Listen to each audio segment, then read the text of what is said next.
Greetings and welcome to Connecting with Intent Show. I'm your host Muhammad Awais. On this episode, we have a very amazing personality. He is the organizational consultant, author, and professional keynote speaker, John Chappelear. Please join me to give a warm welcome to our guest, John Chappelear. John, welcome. Thank you very much, Mohammed. It's nice to be here. Let me start with this. Where were you? What happened? Who were you surrounded with that inspired you to do what you do today? What started me on this path was probably the most painful experience of my life, which I call gifts of desperation. Gifts of devastation. They are very difficult situations that we get put into that when we come out of the other end, we've changed the way we live, changed the way we feel. A lot of times people have that after heart attack or divorce or bankruptcy. And for me, I had built a company up for 15 years and the bank used a very underhanded method to which to come in and seize all of my assets. And so I went from running a $60 million business one day to being out of business the next day.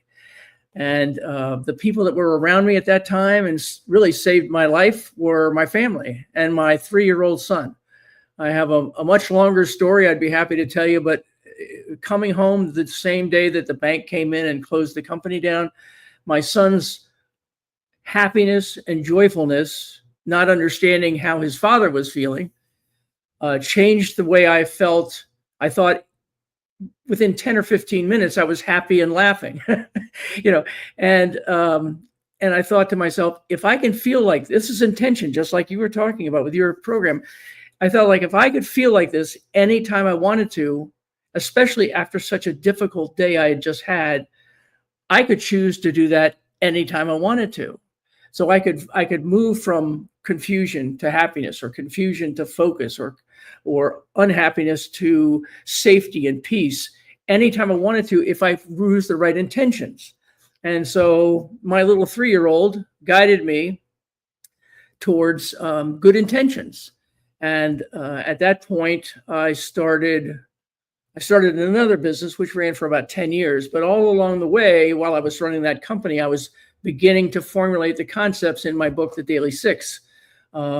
What was I doing to keep myself intentional? What was I doing every day to keep myself peaceful and disconnected from chaos that's out here? I started realizing if I want to fix what's going on out here, I had to fix what's going on in here first. And as that happened, life got easier, business got smoother, profitability went up, relationship with my family went up. While I was really busy running the earlier company, I was way too busy trying to be a big shot, trying to be in charge, be in the spotlight all the time. And this gave me a chance to rebuild my relationship with my children and really live the life I live today, which is grateful and peaceful and joyful.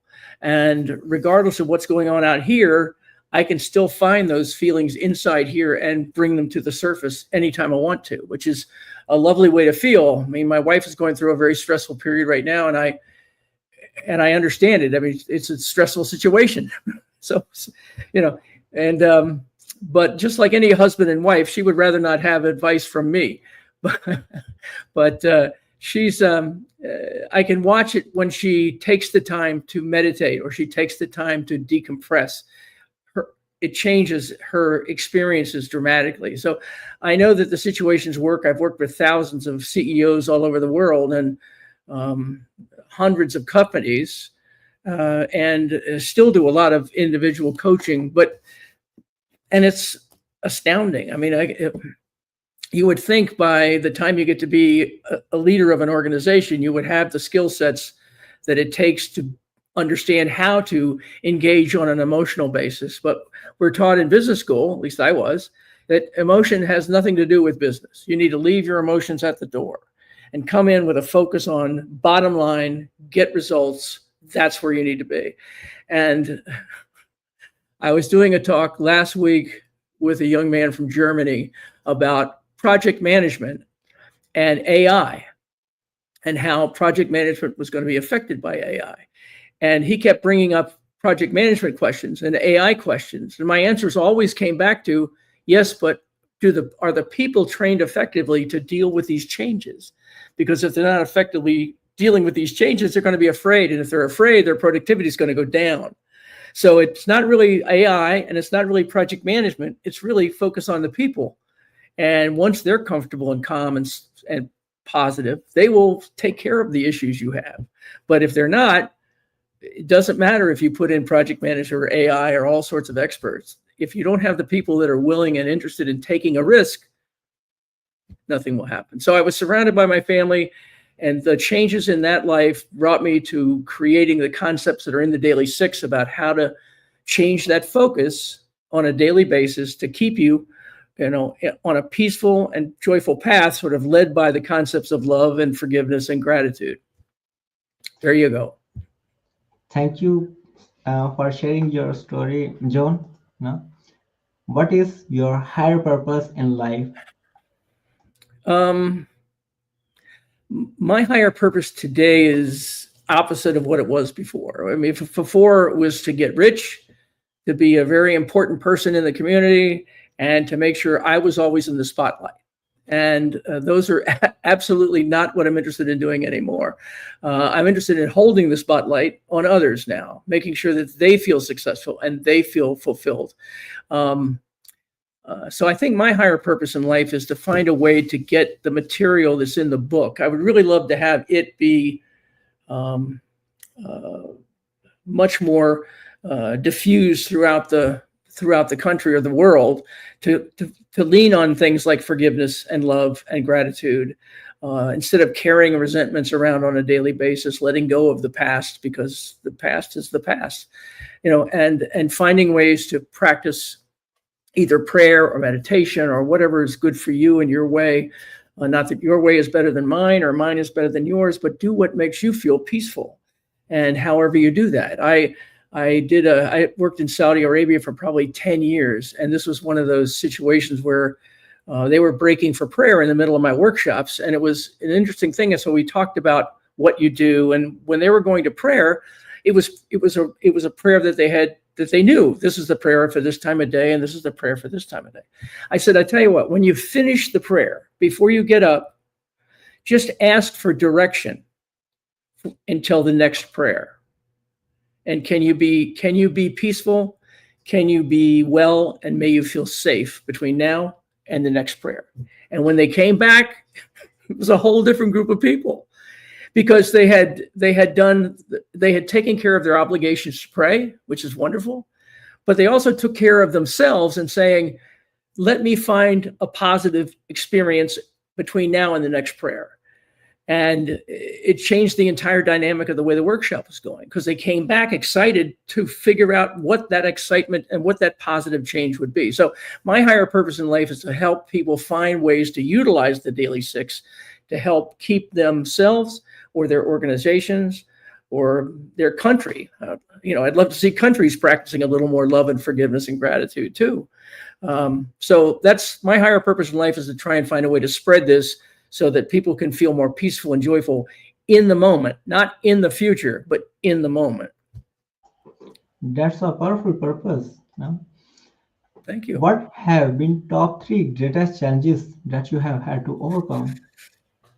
Well, I think my number one thing to overcome was a very brutal childhood. I had a very physically abusive parent, and I had a physically abusive parent and a psychologically abusive parent. And those two types of people should not have children. They should definitely not have children. But it was a very difficult time growing up. And so my sister and I, we had created a concept of stay low, be invisible, and don't get hurt, and get out as soon as possible.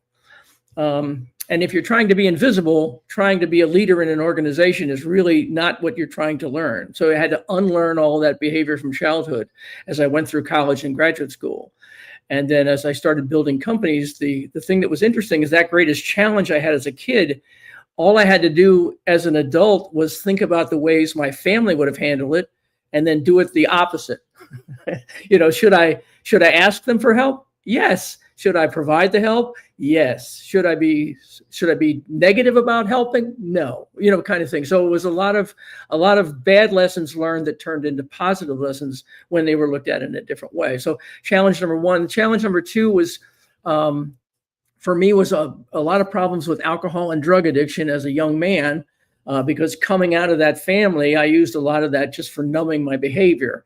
And once I got out of graduate school, I realized that that's not serving me well. The only time I ever got in any kind of trouble was when I was drinking or using drugs. And I thought, well, maybe if I stopped, I would stop getting in trouble. So I did, gratefully, through recovery program, and which I'm still in. And actually, yesterday was my 35th anniversary of no drinking and no drugging. So it's been a good long time. So I'm still very grateful for that change. Just as I was grateful for my parents. I was grateful for the issue of being in this situation that pushed me into a better situation. And then I guess the third one was the situation where I had built myself into the center of attention with that big business that I had been running. And what helped me overcome that was coming home to my son and having him really show me what life is all about. It's not all about being a big shot. It's being significant, not successful, but significant in the lives of the people who are around you. And so those are the three things I've had to overcome in the last, probably 20 years. It's been certainly up and down, but very comfortable. When it's down, I'm not concerned. When it's up, I'm not concerned. It's always managed to find a way to go through in a calm and positive mood. So lately it's been very nice. It's been very enjoyable once I got through those challenges. What is your greatest failure story? What did you learn and how did you recover from it? Well, my greatest failure, I guess it would be personal or business.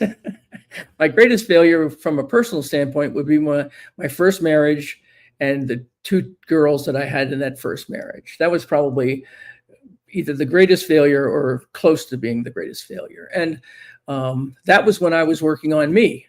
I wanted to be in the spotlight. And I'll take care of the girls and I'll take care of my first wife, but I'll take care of them as soon as I get all the other things taken care of.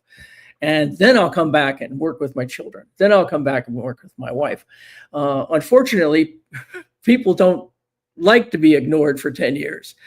So my wife and I got a divorce. My children really got tired of me promising to come home or meet them for a game or go to a soccer game and not showing up. They got tired of that. So they gave up on their dad. So that was probably my greatest failure from as a human being. My greatest failure as a business person was probably the business that I had built up over a period of 12 to 15 years, and started it with just one employee and ended up with 300 employees and the largest business in the region, and then having the bank come in and take over the company, putting me sort of way back at ground zero again. That was probably my greatest business challenge and focus. I learned from my personal failings that people are not like pieces on a chessboard. I used to sort of move people into spaces. You stay here and you stay over here, but people aren't like chess pieces. They move around all by themselves. And so if you figure I'm going to do this, but then I'm going to come back and pay attention to you later, when you come back, they may not be there anymore. You come back and your 6-year-old daughter is 19 years old. It's a little late because she's not 6 years old anymore. So those are lessons I had to learn, is that the things that are important to me in life have to make me not just successful, but also significant. And you can have a lot of money, but that doesn't make you significant. What makes you significant is taking the time that you have to focus on the people who have made you successful and the people who have been in your corner all along and the people who have loved you through your difficult times. So that's, to me, what's made it successful, is been able to, and then what's made it overall is it's the 20th anniversary of my book is coming out next year. So the 20 years of spending on a daily basis, focusing on what can I give versus what can I get, and changing that focus around has has made me into a 180-degree different person than I was before. So I'm very grateful for the difficulties I've had, because those difficulties have made me the person I am. So, what is the most impactful book you have read, and what did you learn from it? oh, well, there's two books. One is called The Untethered Soul, and it's, the guy's name is Michael Spinner, and he lives here, actually here about 60 miles away from here, which I didn't know at the time. But he talks about being open to opportunities that are around you by staying calm and peaceful in here, not listening to the voice that's telling you, you need to quit. This is too hard. You don't understand how to do this. You've tried and tried, and now you need to quit. You need something like that. And the other one is Man's Search for Meaning. And I will think of his name in a minute, but he was in the prison camps as a Jewish man. He was in prison camps in World War II. And Viktor Frankl, that's his name. And he wrote about the concepts of man. You can take everything away from a man or a woman except the sense of self, the sense of dignity, a sense of pride, a sense of accomplishment. You can't take that away.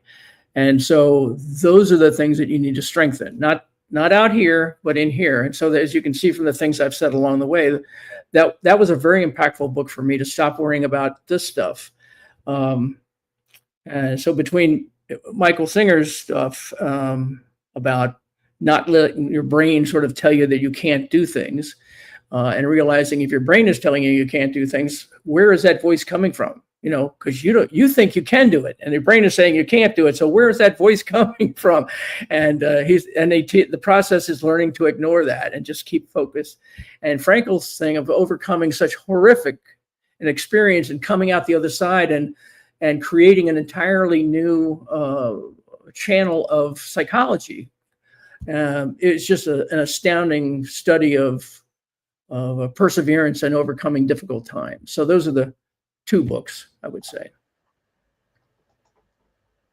What are your goals for the next 12 months? My goals for the next 12 months are to continue what I'm doing. I have a new book coming out, the 20th anniversary of my Daly 6 book coming out probably near the end of 2025. And so my hope over the next 12 months is to spread the word of the fact that when the book was originally written, it was really designed for an individual like me. I was, what did I do to sort of overcome those challenges? And it almost immediately became an organizational change book in the fact that, if you get your team to think this way, then things are more engaged and more connected. And so the new book is written sort of as organizational change or cultural change, whether it be in a company or in an organization or in a country. So the idea was, how inclusive can you build this idea of love and forgiveness and gratitude and service to others? And the experiences I've had over the last 20 years of traveling around the world, doing keynote speaking in almost any kind of country and almost any kind of religion. And the interesting thing was, I had a woman ask me where I was in Egypt, and I had a woman ask me at the end of the talk, she said, well, all of this is in the Quran. I was like, love and forgiveness. And she said, yes, this is all in the Quran. I said, well, this is also in the Bible. It's also in, in the Torah. It's also in every major religious writing that exists. I said, it's not a matter of do you know it, it's a matter of do you use it? So are you using these things, and how are you using them on a daily basis? So for me, what I want to do this year is probably write more articles for other publications. And I want to do more video recording of the simple ways that you can change your behavior in your life on a daily basis to make a huge difference at the other end. So it's probably spreading the word a little bit more this year. After COVID, it was really hard because my wife is very susceptible to contagious diseases. So we really kind of had to stay home and just sort of stay close to home all the time. So now I'd like to do some more travel, or at least do more virtual work. I've been asked to do a few virtual programs in Canada and in Dubai. So I'm hoping that that'll expand more. And then I guess my biggest goal for the year is to try and build a learning system based on my training, my ideas, with other people's training programs. So if a large company already has a training program, I can teach them my stuff and they can build it into their training program. And when they're finished, then they own it and they don't have to keep calling me to pay me every year to do it. What advice you will give to younger yourself? Well, I think I would have, I'm not sure. I think if I had given myself any different advice, I wouldn't end up being where I am. Because everything I would have given myself in advice, it would have saved me from going through the problems I went through. So my younger self would be, trust yourself and trust in your own heart and trust in your own mind. And don't buy into other people telling you, no, that's never going to work. That'll never work. You gotta work hard and be, so there's an interesting story about a fisherman and then a commercial fisherman, and the commercial fisherman asked the fisherman, why don't you catch more fish? And he said, well, I only catch enough fish for my family and a few for the neighbors around here. That's all I need to do. He said, well, if you sold more fish, then you could get another boat. And he said, well, what would I do with another boat? He said, well, then you could hire another crew and you could catch more fish. And he said, well, what would I do with all the extra fish? He said, you could sell the fish and then you could start a company and that company would sell the fish. And then he said, and then what would I do? He said, you work for 20 or 30 years and then you can sell the business and spend time with your family. And he said, but I already spend time with my family every day and I catch the fish and I eat the fish and I spend time with my family. So, my thinking would be, to my younger self would be, don't try and be successful, try to be significant and focus on, are you changing lives or are you making money? And, focus at least as much on changing lives as in making money. That's a great advice, John. How can we support you? Well, I think, as I said before, directly would be nice. You can always call and ask for a coaching program, or you can ask for a training program or a keynote speech. These are things I love to do, and I'm pretty good in front of an audience. So it seems like the materials sink in, to the audience quickly. I have a wonderful friend who lives in Egypt he's a professor of neuropsychology, and he heard me speak 10 or 15 years ago in Saudi Arabia at the International Conference on Education. And we still WhatsApp back and forth every week or two. How are you doing? What's up? What's new? So this material makes sense if you see it and it resonates, it sticks with you for a long period of time. So for me, I would think that the best support would be, reach out, let me know how you're doing. Let me know how I could help you if at all possible, or how I can refer you to people. I have a network or a tribe or whatever you want to call it all over the world, in almost every continent with the exception of Antarctica. I have good friends everywhere from New Zealand to Alaska. And if I can help you or guide you in any way to me or to someone else, I'd be happy to do it. Pretty much as you've got there, johnchappelear.com on the screen, I suspect. That's my website, but it's also pretty much all social media. If you want, LinkedIn is John Chappelear. You can look it up under, use my name for Amazon or Scribble, which is another good place to buy books. So really, it's you can support me by allowing me to help support you and overcome whatever challenges you may be coming through, so that you can relax a little bit and be more peaceful and more present. What would you say about your guest appearance on the show? I would say that the thing I've enjoyed most about working with you was and being on the show is that you've asked questions that most people don't ask. These are much deeper questions, like how long have you been in business and what was your biggest sale and, that kind of thing, versus what is your biggest dream or what is your, those kinds of things. Those are much deeper questions. So I definitely have enjoyed the fact that the questions have been genuine, and they've required me to be honest. I can't tell you, I probably never said I had drug and alcohol problems in my life online ever. But it's not like I just had my last drink yesterday. So it's a little more understandable with 35 years of sobriety. But to be honest, and that's what your questions guide us to, is to be honest and straightforward. So I think that's my greatest experience, is having questions that I don't normally get asked. Thank you so much for your kind words. I really appreciate you for this. What closing thoughts would you like to share with our listeners? I think the simplest thing is that the two things, the new book is called Love Surrounds Us, Forgiveness Connects Us. And so what I would like to share is remember the concepts of love and forgiveness, because I think of them as two sides of the same coin. And with love, it just means treating others with the same respect and concern you treat yourself. Understand what their needs are, and their needs are every bit as important as your needs, and act that way. And then from a forgiveness standpoint, it's simply letting go of the past. You can't change yesterday. All you can do is change the way you are today, and then you will begin to overcome the behaviors of yesterday. And I had a lot of old behaviors to overcome, so trust me, it takes time. You're not going to wake up tomorrow and things are going to be better, but you have to believe you're on the right path. And if you believe that, you'll stay with it. So